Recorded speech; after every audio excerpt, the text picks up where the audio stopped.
வணக்கம் குட்டீஸ். அறிவியல் நமக்கு எண்ணற்ற வசதிகளை கொடுத்திருக்கிறது. ஆனா உணர்வுகளை உணர கற்றுக் கொடுக்கும் ரோபோட் நம்ப முடியுமா? அது ஒரு சிறுவனுக்கும் ஒரு ரோபோட்டுக்கும் நடுவே பிறந்த அற்புதமான பந்தம். அதுதான் இன்று நம்ம கதை.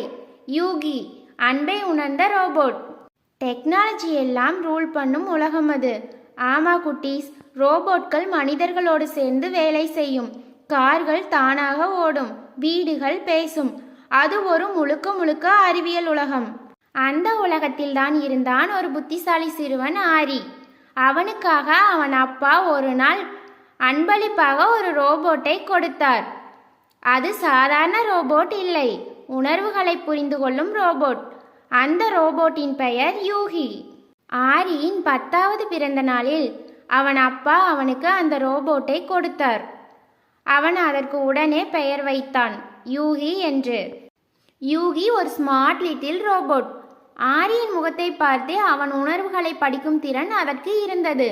ஆரி சந்தோஷமாக இருந்தால் யூகியின் விளக்கு பச்சை நிறத்தில் எரியும்.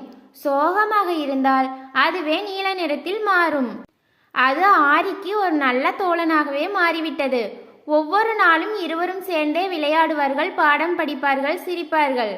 ஆனா ஒரு நாள் ஆரிக்கு ரொம்ப கஷ்டமான நாள். பள்ளியில் நண்பர்களோட சின்ன சண்டை. வீட்டு பாடம் முடிக்கணும் என்ற டென்ஷன் வேற. வீட்டுக்கு வந்ததும் அவன் யூகி கிட்ட பேசவே இல்லை. யூகி அவன் முகத்தை பார்த்ததும் அதன் விளக்கு லேசான நீல நிறத்தில் மாறிவிட்டது. அது ஆரி சோகமா இருக்கான்னு உணர்ந்தது.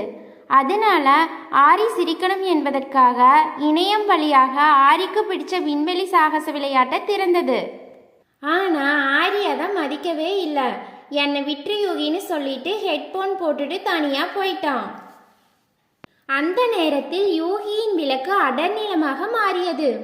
அது தன் செயற்கை நுண்ணறிவு ஆர்டிபிஷியல் இன்டெலிஜென்ஸை பயன்படுத்தி சிந்திக்க ஆரம்பித்தது.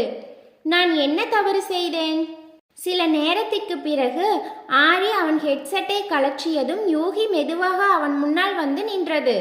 அது சொன்னது, ஆரி, நான் உன் மன அழுத்தத்தை கண்டுபிடித்தேன். ஆனால் நான் கொடுத்த தீர்வு தொழில்நுட்பத்தை சார்ந்தது. உனக்கு இப்பொழுது தொழில்நுட்பம் வேண்டாம், உண்மையான அன்புதான் வேண்டும். நண்பர்களிடம் பேசு, அல்லது உன் அம்மா அப்பாவிடம் உன் பிரச்சனையை சொல்லு.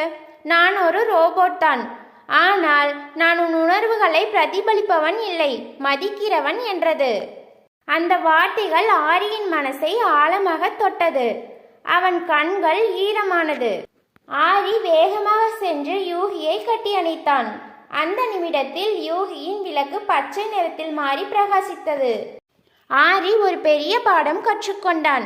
டெக்னாலஜி நமக்கு உதவும், ஆனா உண்மையான உறவுகள் தான் நமக்கு உயிர் என்று.